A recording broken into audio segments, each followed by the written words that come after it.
Asia কাপের এবারের আসরে শনিবারের ম্যাচটি হয়ে উঠেছে গ্রুপ অফ ডেথের সবচেয়ে বড় আকর্ষণ। বাংলাদেশ ও শ্রীলঙ্কা দুই পরিচিত প্রতিপক্ষ মুখোমুখি হচ্ছে এমন এক ম্যাচে যেখানে হারের মানে হলো সুপার ফোরের পথে ভয়ঙ্কর কঠিন সমীকরণ।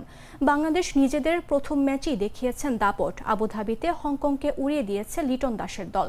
পেসারদের আগ্রাসী সূচনা, রিশাদ হোসেনের ঘূর্ণি আর শুরুর ব্যাটারদের পরিপক্ক ব্যাটিং সব মিলিয়ে পূর্ণাঙ্গ এক জয় পেয়েছে টাইগাররা।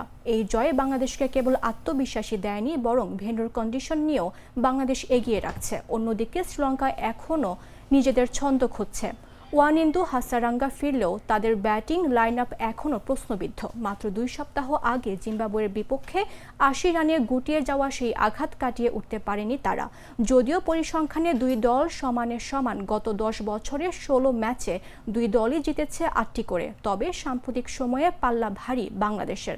জুলাইয়ে লঙ্কান মাটিতেই সিরিজ জিতেছে 2-1 ব্যবধানে। গেল বছর টি-20 বিশ্বকাপেও হারিয়েছে দিমুথ করুণারত্নের দলকে।